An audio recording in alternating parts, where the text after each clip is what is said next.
Hi friends, మనం ఈరోజు సర్కిల్స్లో ఎస్ఐక్యూస్ చూద్దాము. ఇక్కడ చూడండి, if axis of points AB are roots of X square plus 2ax minus B square equal to 0 and ordinates of a comma b are roots of y square plus 2py minus 2 square equal to 0, then find equation of circle for which AB is diameter. Axis అంటే ఏంటి? X coordinates మనం axis అంటాం. Ordinates అంటే y coordinates ని y ordinates అని, axis అంటే x coordinates. ఇక్కడ ఒక క్వాడ్రాటిక్ ఈక్వేషన్ ఇచ్చాడు, ఇక్కడ ఒక క్వాడ్రాటిక్ ఈక్వేషన్ ఇచ్చాడు. దీని యొక్క రూట్స్ ఉంటాయి చూసారా, రెండు రూట్లు ఉంటాయి క్వాడ్రాటిక్ ఈక్వేషన్ కాబట్టి. దీనికి కూడా 2 రూట్స్ ఉంటాయి. ఆ రూట్స్ అనేవి మనకి ఏ కామా బి అనే రెండు పాయింట్లు ఉన్నాయి చూసారా, ఆ పాయింట్ యొక్క ఎక్స్ కోఆర్డినేట్స్కి ఈక్వల్ అన్నాడు. ఈ క్వాడ్రాటిక్ ఈక్వేషన్ యొక్క రూట్స్ ఆర్డినేట్స్ అంటే y కోఆర్డినేట్కి ఈక్వల్. అయితే సర్కిల్ ఈక్వేషన్ కనుక్కోమన్నాడు. ఆ సర్కిల్ ఈక్వేషన్ కూడా ఏంటి అంటే ఏబి అనేది డయామీటర్గా కలిగి ఉండాలన్నాడు. సో ఏబి అనేది డయామీటర్గా కలిగి ఉండే ఈక్వేషన్ ఏమవుతుంది? సో ఫస్ట్ మనకి చూడండి, సొల్యూషన్ చూస్తే కనుక circle with AB as diameter. So AB ఇది డయామీటర్గా తీసుకుంటే ఏబి డయామీటర్గా కలిగి ఉన్న సర్కిల్ ఈక్వేషన్ కావాలి. ఏ అనే పాయింట్ నేను x1 కామా y1 ని, బి అనే పాయింట్ని x2 కామా y2 అని చెప్పి అనుకోవచ్చు కదా. ఈ రెండు పాయింట్లు కనుక ఎండ్ పాయింట్స్ ఆఫ్ డయామీటర్ అయితే సర్కిల్ ఈక్వేషన్ ఏంటి? x minus x1 into x minus x2 plus y minus y1 into y minus y2 equal to 0. ఇది మనకు తెలుసు, ఈ ఈక్వేషన్ తెలుసు కదా. రెండు ఎండ్ పాయింట్స్ ఆఫ్ డయామీటర్ ఇస్తే సర్కిల్ ఈక్వేషన్ డైరెక్ట్గా రాయొచ్చు. x minus x1 into x minus x2 plus y minus y1 into y minus y2 equal to 0. ఈ రెండింటిని మల్టిప్లై చేయండి. ఇప్పుడు x తో మల్టిప్లై చేస్తే ఏమవుతుంది? x square minus xx2 minus xx1 minus into minus plus x1 x2. Similarly ఇక్కడ కూడా మనకి ఏంటి? y into y, y square, y into minus y2 minus y2 minus y1 into y minus y1 plus y1 y2 equal to 0. దీన్ని ఫర్దర్గా ఏం రాయొచ్చు? x square plus y square minus xx2 minus xx1. ఈ రెండు terms నుంచి ఏం common తీయొచ్చు? Minus x common తీయొచ్చు కదా. అప్పుడు ఏమొస్తుంది మనకి? x1 plus x2. అలానే ఈ మైనస్ y2 మైనస్ y1 నుంచి ఏం కామన్ తీయొచ్చు? మైనస్ y కామన్ తీయొచ్చు కదా. సో మైనస్ y కామన్ తీస్తే y1 ప్లస్ y2 ప్లస్ ఇంకేం మిగిలిపోయినాయి? x1 x2 y1 y2. So plus x1 x2 plus y1 y2 equal to 0. ఇక్కడ x1 x2 అనేవి దేని యొక్క రూట్స్? ఏ అనేది x1 y1, a2 b అనేది x2 y2గా తీసుకున్నాం. యాబ్సిస్ అంటే ఏంటి? ఇక్కడ x1 కామా x2 ని మనం ఏమంటామంటే యాబ్సిసే అంటాం. అంటే x కోఆర్డినేట్స్ ని యాబ్సిసే అనే పదంతో పిలుస్తారు. y1 y2 ఏమంటాం మనం? y కోఆర్డినేట్స్ ని ఆర్డినేట్స్ అని కూడా అంటారు. సో ఆర్డినేట్స్ అంటే y1 y2, యాబ్సిస్ అంటే x1 x2. అది దేని యొక్క రూట్స్ అన్నాడు? ఈ క్వాడ్రాటిక్ ఈక్వేషన్ కము ఈ రెండు రూట్లు, ఈ క్వాడ్రాటిక్ ఈక్వేషన్ y1 y2 అనే రూట్స్. సో ఆ రెండు క్వాడ్రాటిక్ ఈక్వేషన్స్ తీసుకుందాం మనం. x square plus 2ax minus b square equal to 0. ఈ క్వాడ్రాటిక్ ఈక్వేషన్ ఇప్పుడు x1 x2 రూట్స్ కదా. సో x1 ప్లస్ x2 అంటే some of roots, product of roots రాసుకున్నాం. సమ్ ఆఫ్ రూట్స్ ఏమవుతుంది? Minus b by a. Minus b by a అంటే ఏమొస్తుంది? ఇక్కడ minus b అంటే x యొక్క కోఎఫిషియంట్ ఎంత? 2a, దాని negative minus 2a by a అంటే x స్క్వేర్ కోఎఫిషియంట్ ఎంత? 1. So minus 2a by 1 is nothing but minus 2a. Alpha beta roots అయితే c బై a అని రాస్తాం కదా, అంటే constant by x square coefficient. ఇక్కడ కాన్స్టెంట్ ఏంటి? Minus b square. So x1 x2 equal to c by a అంటే minus b square by x square coefficient 1. తెలుసు కదా, ఆల్ఫా ప్లస్ బీటా అంటే minus b by a, alpha beta equal to c by a అని. So దాన్ని ఇక్కడ రాస్తాం. సిమిలర్గా మనకి ఇంకో క్వాడ్రాటిక్ ఈక్వేషన్ చూసారా, ఏముంది? y square plus 2py, y square plus 2py minus q square equal to 0, minus q square equal to 0. So ఈ క్వాడ్రాటిక్ ఈక్వేషన్ కి some of roots, product of roots ఏమవుతాయి? y1 y2 రూట్స్ కదా, ఎందుకంటే ordinates అనేవి దీని యొక్క roots అన్నాడు. Ordinates of roots అని చెప్పాడు. So y1 plus y2 some of roots, y1 y2 product of roots. Some of roots ఏమవుతుంది? మైనస్ b బై a అంటే minus 2p by y square coefficient 1. y1 y2 అంటే c by a అంటే minus q square by, ఇక్కడ constant ఇదే కదా, minus q square by y square coefficient 1, so minus q square. So ఆ రెండింటిని తీసుకెళ్ళి దీన్ని సబ్స్టిట్యూట్ చేయొచ్చు. ఇక్కడ x1 ప్లస్ x2 అంటే మైనస్ 2a, x1 x2 అంటే మైనస్ b స్క్వేర్, అది సబ్స్టిట్యూట్ చేయొచ్చు. అలానే y1 ప్లస్ y2 అనేది చూడండి ఇక్కడ ఉంది, y1 ప్లస్ y2 అంటే మైనస్ 2b, y1 y2 అంటే మైనస్ q స్క్వేర్, అది సబ్స్టిట్యూట్ చేస్తున్నాను. అక్కడ సబ్స్టిట్యూట్ చేస్తే x square plus y square minus x into x1 plus x2 అంటే minus 2a minus y into y1 plus y2 అంటే minus 2p plus x1 x2 అంటే మనకి x1 x2 ఏముంది minus b square, అదేవిధంగా plus తీసేయండి minus b square, y1 y2 అంటే minus q square equal to 0. So దీనికి ఆన్సర్ని సింప్లిఫై చేయండి. X square plus Y square minus into minus plus 2ax minus into minus again plus 2py minus common తీస్తే ఇక్కడ b square plus q square equal to 0. So this is the required equation. Circle equation ఇదే కదా. ఏమన్నాడంటే రెండు quadratic equations ఇచ్చేసి యాప్సిస్ అనేది దీని యొక్క రూట్స్, ఆర్డినేట్స్ అనేది దీని యొక్క రూట్స్, ఏబీ డయామీటర్ కలిగి ఉన్న సర్కిల్ ఏంటి అని అడిగాడు. ఏబీ రెండు పాయింట్లు తీసుకున్న x1 y1 x2 y2, diameter రెండు పాయింట్స్ అయితే ఇది సర్కిల్ ఈక్వేషన్. దానిలో దీన్ని సింప్లిఫై చేస్తే మనకి ఏమొచ్చిందంటే x1 plus x2 y1 plus y2 ఇలా sum of roots product of రూట్స్గా మనకు వచ్చినాయి. అవి మనకి ఇచ్చిన క్వాడ్రాటిక్ ఈక్వేషన్స్ నుంచి రాసేసుకోవచ్చుగా, x1 plus x2 x1 x2 అలానే y1 plus y2 y1 y2 వాటిని సబ్స్టిట్యూట్ చేసి సరిపోతుంది. సో అర్థమైంది కదా. సో స్క్రీన్ షాట్ తీసుకోండి. ఇది మనం నెక్స్ట్ క్వశ్చన్ చూద్దాం. నెక్స్ట్ క్వశ్చన్ చూస్తే find inverse point of -2, 3 with respect to circle x square plus y square minus 4x minus 6y plus 9 equal to 0. ఇది సర్కిల్ ఈక్వేషన్. ముందు స్టాండర్డ్ ఫార్ములా ఉంది కదా, x square plus y square plus 2gx plus 2fy plus equal to 0. Centre ఏం కనపడుతుంది మనకి 2, 3 centre. 2, 3 అనేది centre of the circle. Inverse point దేని అడుగుతున్నాడు, -2, 3 అనే పాయింట్ యొక్క ఇన్వర్స్ పాయింట్ అడుగుతున్నాడు. సపోజ్ ఈ పాయింట్ P అనుకుంటా, మనకు కావాల్సిన ఇన్వర్స్ పాయింట్ Q అనుకుందాం. అయితే Q అనే పాయింట్ ఎలా వస్తుంది అంటే ఈ P అనే పాయింట్ చూసారా, దీనికి మనకి పోలార్ కనుక్కోవాలి. పోలార్ ఏమవుతుంది -2, 3కి P అనే పాయింట్కి పోలార్ ఏమవుతుంది S1 = 0. టాంజెంట్ ఈక్వేషన్ అన్నా S1 = 0, పోలార్ అన్నా S1 = 0, కార్డ్ ఆఫ్ కాంటాక్ట్ అన్నా S1 = 0. కానీ మనం సబ్స్టిట్యూట్ చేసే పాయింట్ ఉంటుంది చూసారా x1 y1, అది వేరుగా ఉంటుంది. టాంజెంట్ అయితే పాయింట్ ఆఫ్ కాంటాక్ట్ దగ్గర ఉన్న పాయింట్ సబ్స్టిట్యూట్ చేస్తాం. అదే మనకి కార్డ్ ఆఫ్ కాంటాక్ట్ అనుకోండి, బయట ఉండే పాయింట్ ఉంటుంది ఎక్స్టర్నల్ పాయింట్, దాన్ని సబ్స్టిట్యూట్ చేయండి. సో ఇక్కడ మనకి ఈ పాయింట్ యొక్క పోలార్ అంటే ఏం చేస్తామంటే ఈ పాయింట్ తీసుకెళ్ళి ఈ సర్కిల్లో పార్షియల్గా సబ్స్టిట్యూట్ చేస్తే దాన్ని S1 అంటాం. ఆ S1 = 0 అనేది మనకి పోలార్. ఆ పోలారు ప్లస్ దీని యొక్క సెంటర్ ఆఫ్ సర్కిల్ నుంచి ఈ పాయింట్కి -2, 3 కల ఒక ఈక్వేషన్ అనుకొని ఆ రెండు ఈక్వేషన్ సాల్వ్ చేస్తే మనకి ఇన్వర్స్ పాయింట్ వస్తుంది. సో ఇన్వర్స్ పాయింట్ మనం ఇప్పుడు ఫైండ్ అవుట్ చేద్దాం.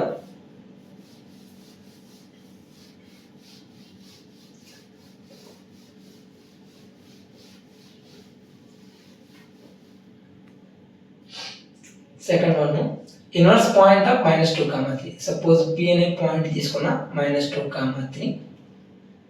సర్కిల్ ఇచ్చిన ఈక్వేషన్ ఏంటి, circle equation x square plus y square minus 4x minus 6y plus 9 equal to 0. దీని సెంటర్ అంతా 2, 3. So -2, 3 with respect to this point P అనే పాయింట్కి ఈ సర్కిల్గా with respect to this circle polar equation ఏమవుతుంది, polar equation of -2, 3 with respect to x square plus y square minus 4x minus 6y plus 9 equal to 0 is ఏమవుతుందంటే దీన్ని పార్షియల్గా substitute చేయాలి. So x x1 y y1 minus 4x నేను రాసుకోవచ్చు 2 times 2x రాయొచ్చుగా, అలానే 6y నేను రాయొచ్చు -3 times 2y plus 9 equal to 0. 2y అంటే 3 into 2y, ఓకేనా. x x1 y y1 minus 2 into 2x నేను రాసుకోవచ్చు 2x అంటే x plus x1. Similarly 2y అంటే y plus y1 plus 9 equal to 0. ఇక్కడ x1 y1 అంటే నథింగ్ బట్ ఈ -2, 3 point, దాన్ని సబ్స్టిట్యూట్ చేస్తున్నా.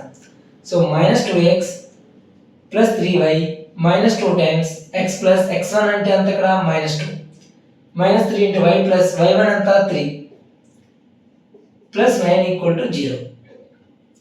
So minus 2x plus 3y minus 2x minus minus plus 4 minus 3y minus 9 plus 9 equal to 0. ఈ రెండు cancel అయినాయి. So minus 2x అంతా minus 4x అంటే ఎంత ఏమవుతుంది 4x. 3y minus 3y cancel. 4 అనేది మనకి ఇటువైపే ఉంది. minus 2x అటు తీసుకెళ్తే 4x. 4 అనేది ఇక్కడే ఉంటుంది. సో x ఈక్వల్ టు 1 వచ్చింది కదా, 4 cancel 1. So x equal to 1 వచ్చింది. మనకి ఇంకో ఈక్వేషన్ కావాలి.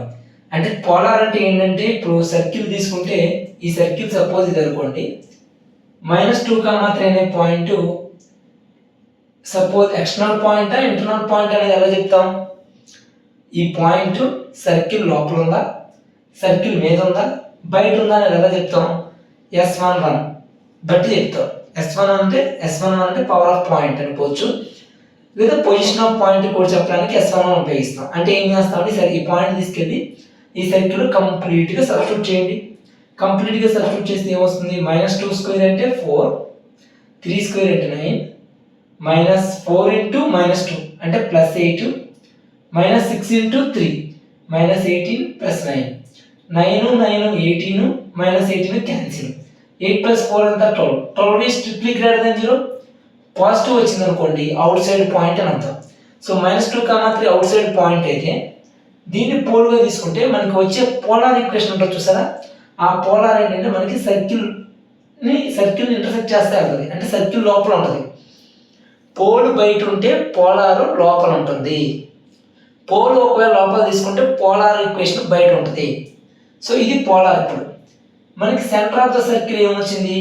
2, 3 దీనికి ఈ పోల్కి ఒక ఈక్వేషన్ కనుక్కోండి. ఆ రెండు పాయింట్లను జాయిన్ చేస్తే మనకి ఇక్కడ ఇంటర్సెక్ట్ అవుతుంది చూసారా పోలార్ని. ఇది సపోజ్ ఇది పోలార్ ఆఫ్ P అనుకుంటే ఈ ఇంటర్సెక్టింగ్ పాయింట్ని మనం Q ఇన్వర్స్ పాయింట్ అంటాం. సో ఈ ఇన్వర్స్ పాయింట్ని మనం రెండు విధాలుగా కనుక్కోవచ్చు. ఒకటి పోలార్ ఈక్వేషన్ కనుక్కొని, ఈ పోలార్ ఈక్వేషన్ ఇక్కడ అంటే x ఈక్వల్ టు 1 వచ్చింది, కానీ సాధారణంగా అయితే ఇది స్ట్రైట్ లైన్ ఫామ్లో వస్తుంది. ax + by + c = 0 ఫార్మేట్లో వస్తుంది. సిపి లైన్ కూడా కనుక్కుంటాం. ఈ రెండు లైన్స్ని మనం సాల్వ్ చేస్తే పాయింట్ ఆఫ్ ఇంటర్సెక్షన్ వస్తుందిగా. సిపి లైన్ పోలారు రెండు సాల్వ్ చేస్తే పాయింట్ ఆఫ్ ఇంటర్సెక్షన్ ఏదైతే వస్తుందో అదే క్యూ అంటే nothing but inverse point. So ఇప్పుడు సిపి లైన్ ఈక్వేషన్ ఏమవుతుంది? మీరు కేర్ఫుల్గా అబ్జర్వ్ చేయండి. ఇక్కడ y కోఆర్డినేట్ ఎంత ఉంది? 3. ఇక్కడ y కోఆర్డినేట్ ఎంత ఉంది? 3. ఎప్పుడైనా సరే రెండు పాయింట్లు ఇచ్చినప్పుడు ఆ రెండు పాయింట్లకు కూడా x కోఆర్డినేట్స్ కానీ y కోఆర్డినేట్స్ కానీ సేమ్ ఉంటే దాని లైన్ ఈక్వేషన్ ఏమవుతుందంటే y = 3. సపోజ్ x కోఆర్డినేట్స్ ఎక్కడ ఉన్నాయి అనుకోండి 2, 3, 2, -3 ఉన్నట్టయితే కనుక నేను ఏం చెప్పానంటే x = 2 అనేది దాని ఈక్వేషన్ అని చెప్పాను. ఇక్కడ y కోఆర్డినేట్స్ సేమ్ ఉన్నాయి కాబట్టి y = 3 అనేది దీని యొక్క line equation.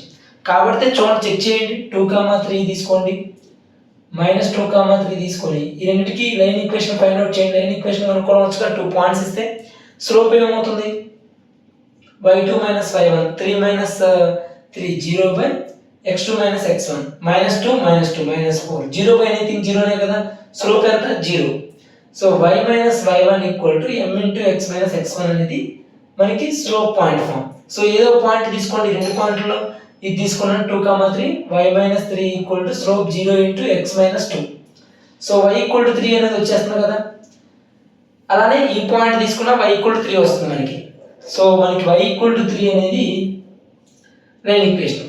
So x = 1 y = 3 అనేది వచ్చింది కాబట్టి మనకు వచ్చిన పాయింట్ ఆఫ్ ఇంటర్సెక్షన్ ఏంటంటే 1, 3. ఇదే మనకి కావాల్సిన ఇన్వర్స్ పాయింట్ 1, 3. సార్ మీరు రెండో మెథడ్ ఉంటుందని చెప్పారుగా. రెండో మెథడ్ ఎలా కనుక్కుంటామో తెలుసండి. సెంటర్ ఆఫ్ ద సర్కిల్ మీద నుంచి పోలార్ మీదకి ఫుట్ ఆఫ్ పర్పెండిక్యులర్ వేయండి. ఫుట్ ఆఫ్ పర్పెండిక్యులర్ అప్లై చేస్తే మనకు వస్తుంది చూసారా ఇక్కడ ఫుట్ ఆఫ్ పర్పెండిక్యులర్. అదే మనకు కావాల్సిన inverse point. So centre of the circle మీద నుంచి పోలార్ మీదకి, అంటే పోలార్ అంటే ఇక్కడ ఏంటి? x = 1. సెంటర్ ఆఫ్ సర్కిల్ ఎంత ఉంది? 2, 3. లైన్ ఈక్వేషన్ ఏమొచ్చింది మనకి ఇక్కడ? x = 1 అంటే x - 1 = 0. దీని మీదకి foot of perpendicular theorem apply చేసి ఈ పాయింట్ కనుక్కోవచ్చు మనం. అంటే QH, K అనుకుంటున్నాం. సపోజ్ ఫుట్ ఆఫ్ పర్పెండిక్యులర్, ఈ ఫుట్ అనేది పాదం అనేది H, K అనుకుంటే మరి ఫుట్ ఆఫ్ పర్పెండిక్యులర్ థియరం ఏం చెప్తుంది? H - x1 అంటే H - 2 బై A. A అంటే ఎంత ఇక్కడ 1, K - y1 అంటే 3 బై B అంటే ఎంత ఇక్కడ 0, ఏం లేదు కదా, ax1 + by1 + c కదా, minus of ax1 + by1 + c అంటే 2, 3 తీసుకొని దీన్ని సబ్స్టిట్యూట్ చేస్తాం. ఏమొస్తుంది? 2 - 1 అంటే 1 బై a² + b² అంటే ఎంత? a² అంటే 1, b² అంటే 0. So h - 2 = -1, k - 3 = 0. So k 0 అంటే ఎనీథింగ్ 0 కదా, ఇక్కడ 0 వచ్చేస్తుంది కదా. k = 3, h = -1 + 2 అంటే 1. సో h = 1, k = 3 అంటే nothing but foot of perpendicular ఏమొచ్చింది? 1, 3. ఆ 1, 3ని మనం ఇన్వర్స్ పాయింట్ అంటాం. సో ఇన్వర్స్ పాయింట్ అంటే మళ్ళీ ఒకసారి ఎక్స్ప్లెయిన్ చేస్తాను చూడండి. ఇక్కడ క్వశ్చన్ అయితే అర్థమైంది కదా. మనం ఏం చేసామంటే -2, 3కి పోలార్ కనుక్కున్నాం. పోలార్ కనుక్కున్న తర్వాత పోలార్ అంటే నథింగ్ బట్ S1 = 0. ఈ పాయింట్ తీసుకెళ్ళి ఈ సర్కిల్లో పార్షియల్గా సబ్స్టిట్యూట్ చేశాము. అప్పుడు ఒక ఈక్వేషన్ వచ్చింది. ఆ ఈక్వేషన్ని ఒక పక్కన ఉంచండి. నెక్స్ట్ ఏం చేస్తున్నాము? మనం సెంటర్ ఆఫ్ ద సర్కిల్కి ఇచ్చిన P అనే పాయింట్ పోల్ ఉంటుంది. దీన్ని ఏమంటామంటే మనం పోల్ అని పిలుస్తాం. ఓకేనా? ఎప్పుడైనా సరే ఇన్వర్స్ పాయింట్ కనుక్కోమన్నాడు అని చెప్పి ఒక పాయింట్ ఇచ్చాడు అనుకోండి, దీన్ని ఏమంటారంటే పోల్ అంటాం. ఈ పోల్కి మనం కనుక్కునే ఈక్వేషన్ పోలార్ ఈక్వేషన్. పార్షియల్గా సబ్స్టిట్యూట్ చేయడం ద్వారా వచ్చే ఈక్వేషన్ పోలార్ ఈక్వేషన్. సో ఇది పోలార్. సి నుంచి సెంటర్ ఆఫ్ ద సర్కిల్ నుంచి ఇచ్చిన పోల్కి ఈ సిపి మధ్య ఒక లైన్ కట్టుకోండి. సిపి బార్ అంటే సిపి బార్ లైన్ యొక్క ఈక్వేషన్ ఏమొచ్చింది మనకి? ఇక్కడ y = 3 వచ్చింది. ఆ రెండింటి యొక్క పాయింట్ ఆఫ్ ఇంటర్సెక్షన్ మనం ఇన్వర్స్ పాయింట్ అంటాం. లేదు రెండో మెథడ్ అయితే ఏం చెప్పాను నేను? పోలార్ వస్తుంది కదా, పోలార్ మీదకి సెంటర్ ఆఫ్ సర్కిల్ నుంచి ఈ లైన్ మీదకి ఫుట్ ఆఫ్ పర్పెండిక్యులర్ థియరం వేయండి. h - x1 / a = k - y1 / b = -ax1 + by1 + c / a² + b². అది అప్లై చేసినా మీకు ఇన్వర్స్ పాయింట్ వచ్చేస్తుంది. ఓకేనా? ఇప్పుడు మనం మూడో క్వశ్చన్ చేద్దాం. స్క్రీన్ షాట్ తీసుకోండి.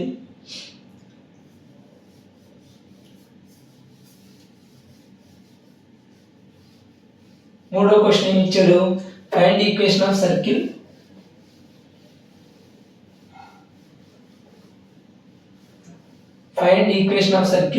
Which touches circle.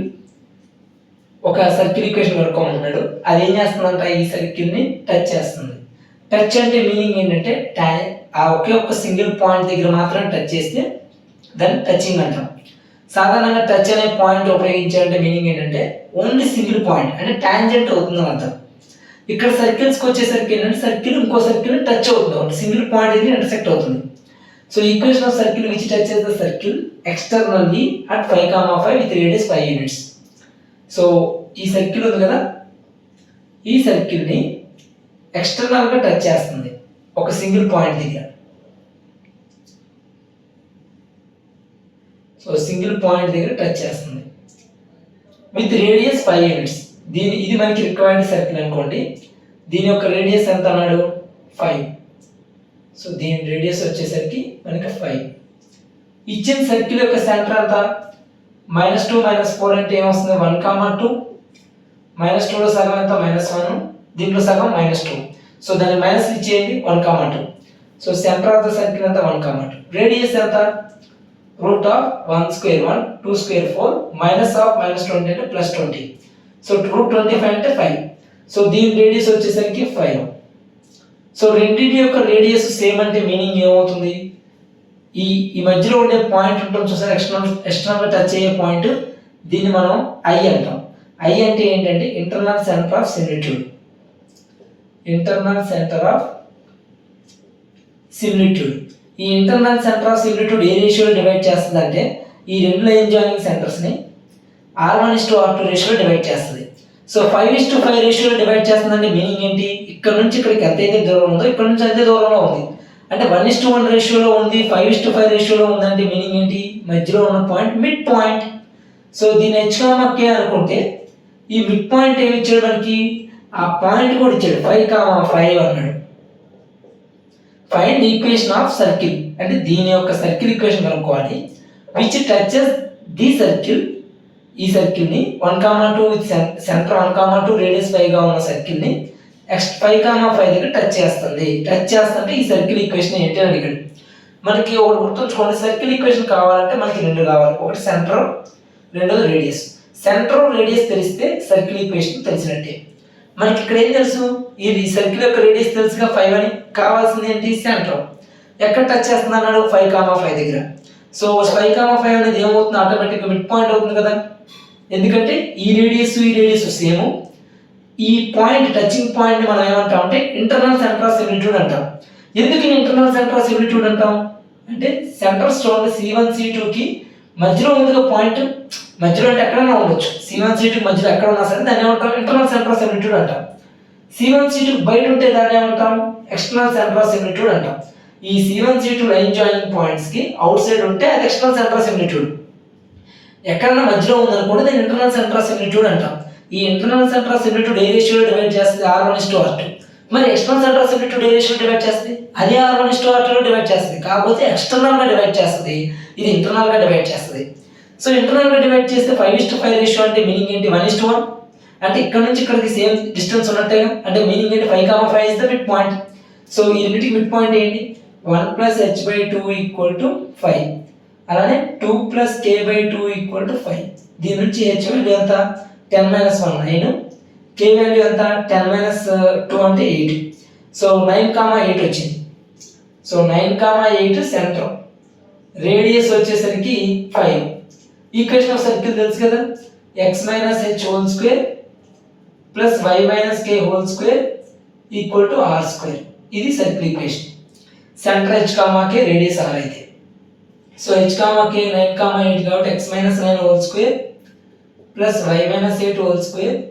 8² = 5². చూడండి దీని ఎక్స్పాన్షన్ చేయండి, x² + y² ఇక్కడ నుంచి -18x - 16y, తర్వాత 81 + 64 -25 = 0. 5² ఇటు వచ్చేస్తే -25. So x² + y² -18x - 16y, 81 64 -25. 64 - 25 ఎంత, 59 49 39 39 40 అంటే 120 + 120 = 0. So this is the required equation of circle. So 3 పాయింట్లు అర్థమైనాయి కదా, 3 క్వశ్చన్స్. Thank you.